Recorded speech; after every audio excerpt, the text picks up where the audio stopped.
حضرت علی شیر خدا، فجر کا وقت تھا، ہاتھ میں چھڑی پکڑی تھی، 63 سال عمر مبارک تھی، کوفے کی جامع مسجد میں نماز پڑھانے آ رہے تھے۔ ہر دروازے پہ دستک دیتے، اٹھو الصلاۃ خیر من النوم۔ رستے میں حضرت علی لوگوں کو جگاتے جگاتے آئے۔ جب مسجد کوفہ میں پہنچے تو ایک بدبخت خنجر چھپائے کھڑا تھا، اس نے حضرت علی رضی اللہ تعالیٰ عنہ کو خنجر مارا۔ وہ دوستانہ جو 10 سال کی عمر میں شروع ہوا تھا، جب شیر خدا کو خنجر لگا تو پتہ لفظ کیا تھے؟ فزت برب الکعبہ، لوگوں رب کعبہ کی قسم میں کامیاب ہو گیا، میری زندگی دین کے کام آ، میں کامیاب ہو گیا۔ حضرت علی کی داڑھی ساری لہو سے بھر گئی۔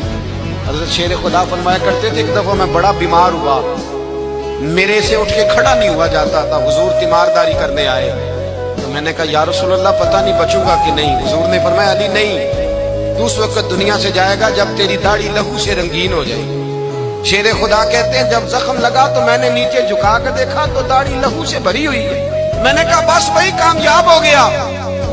جامع مسجد کوفہ میں مولا علی نے سر سجدے میں رکھا، اور اسلام کی تاریخ کا وہ شخص جس شخص نے اپنی بچپن سے لے کر جوانی، جوانی سے لے کر بڑھاپا، اور جاتے جاتے امام حسن اور حسین کو قریب بلایا اور وصیت کر گئے، بیٹا جینا اسی کا ہے جو دین کے لیے جیے، بیٹا مرنا اسی کا ہے جو دین کے لیے مرے، جس دھج سے کوئی مقتل میں گیا وہ شان سلامت رہتی ہے، یہ جان تو آنی جانی ہے، اس جان کی کوئی بات نہیں۔ حضرت شیر خدا کرم اللہ تعالی وجہ الکریم خاتم الخلفاء تھے، ان پر خلافت اسلامیہ ختم ہوئی۔ حضرت علی رضی اللہ تعالیٰ عنہ جس دن وصال ہوا، آپ کے بیٹے کہتے ہیں اس رات مولا علی نے خزانے کا مال سارا ایک رات پہلے تقسیم کیا، اور پھر جس جگہ مال خزانہ ہوتا تھا وہاں 2 نفل پڑھ کے کہا اے اللہ میں نے تیرے بندوں کی امانت تیرے بندوں تک پہنچا دی ہے۔ زندگی دین کے نام کر کے وہ شیر رخصت ہوئے۔